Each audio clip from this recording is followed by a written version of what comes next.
Speaking to his followers, he said, "You fast, but Satan doesn't eat. You labor tirelessly, but Satan never sleeps. The only dimension in which you can outperform Satan is humility, for Satan has none." These were the words spoken by none other but the mightiest monk in history, St. Moses, the Ethiopian. Welcome to the first episode of Legendary War Stories, where we bring you the most interesting stories about figures and events in wars of the past. And today, we will be talking about the mightiest monk in history, St. Moses, the Ethiopian. To understand who St. Moses is, we must travel back in time to the 4th century. Before St. Moses existed, there was only Moses, the Ethiopian slave. He served an Egyptian governor and was far from a saint.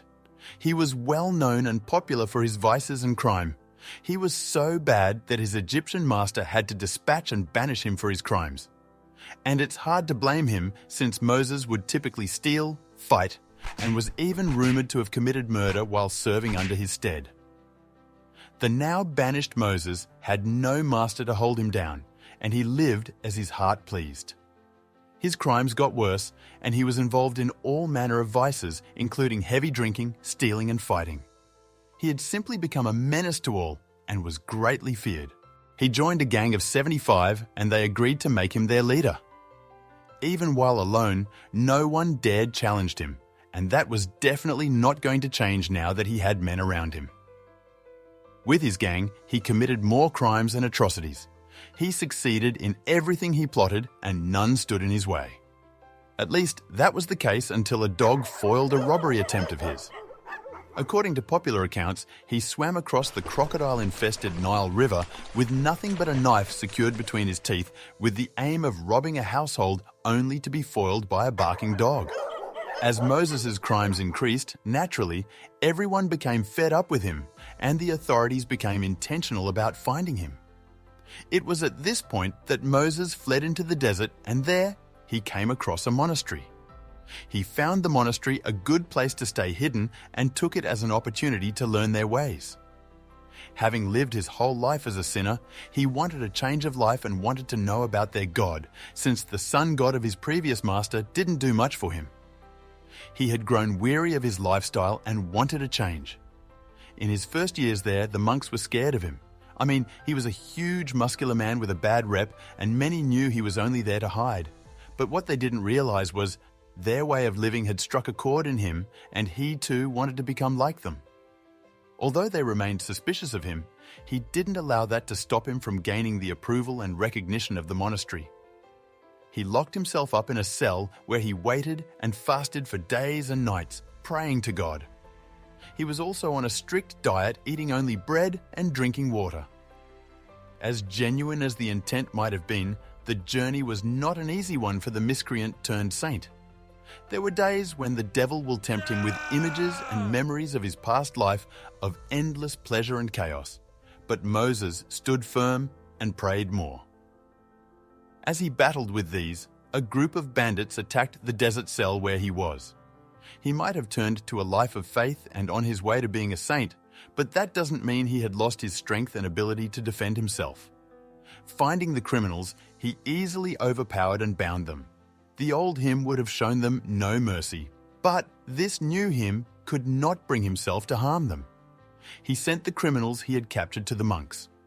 Naturally, the monks were going to let them go, but seeing how they were easily overpowered and shown kindness, the individuals chose to become monks themselves. His acceptance was sure at this point, but despite being accepted into the monastery, he still struggled with himself and his past sins. He almost quit until Abbot Isidore, a man he confided in a lot, encouraged him not to. He called for Moses early in the morning before sunrise and went to the roof with him.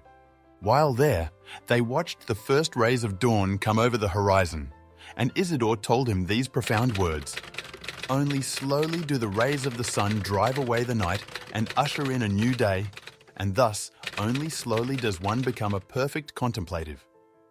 He encouraged Moses not to give up, but to be patient and stay, and he did. Moses did his best to live a holy life, refraining from activities that remind him of his old life.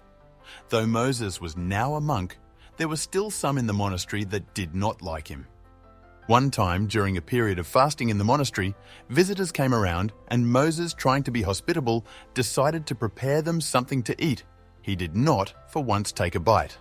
These monks who did not like him run to report him to the abbot to report that Moses was breaking his fast.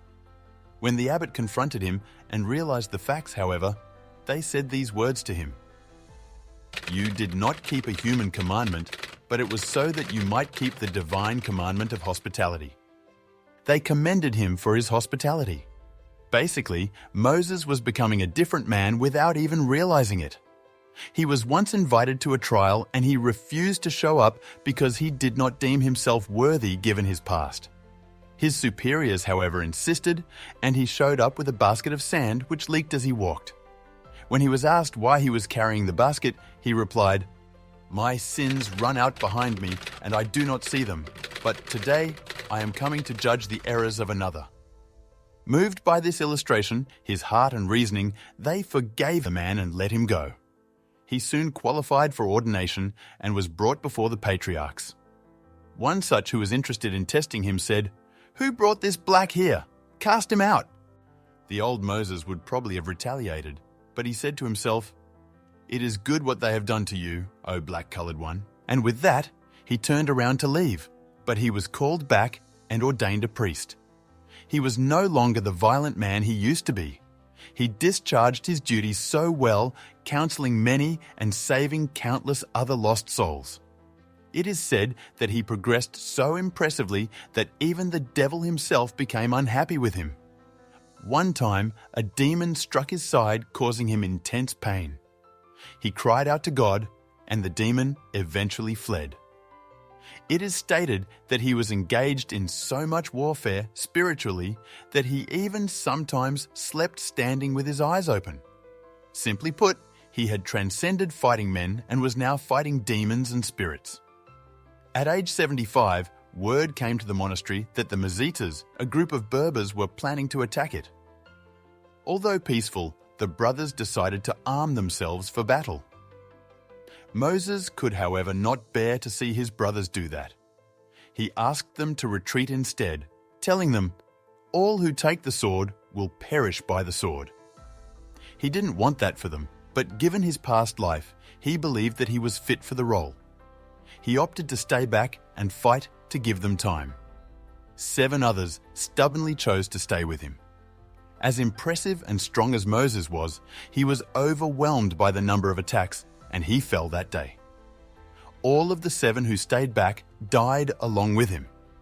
There was yet another who hid in the monastery to see how things would unfold. He was fortunate enough to escape and tell the tale. He also saw a vision right before Moses was martyred. In this vision, he saw the angel of the Lord with a crown in his hand standing by and waiting for him, a feat not many can boast of. And that is how the mightiest monk, Saint Moses, the Ethiopian, lived and died. His life may have started troubled and ended with violence, yet he died on his own terms, standing for what he believed in and protecting those he loved. A reminder that we can do the right things no matter how far we think we may have gone, and that we can also live fulfilling lives no matter how turbulent our lives have been. Did you enjoy his story? Are there others you'd love for us to talk about? Tell us in the comments section. And while you're at it, don't forget to like and subscribe. See you in the next episode.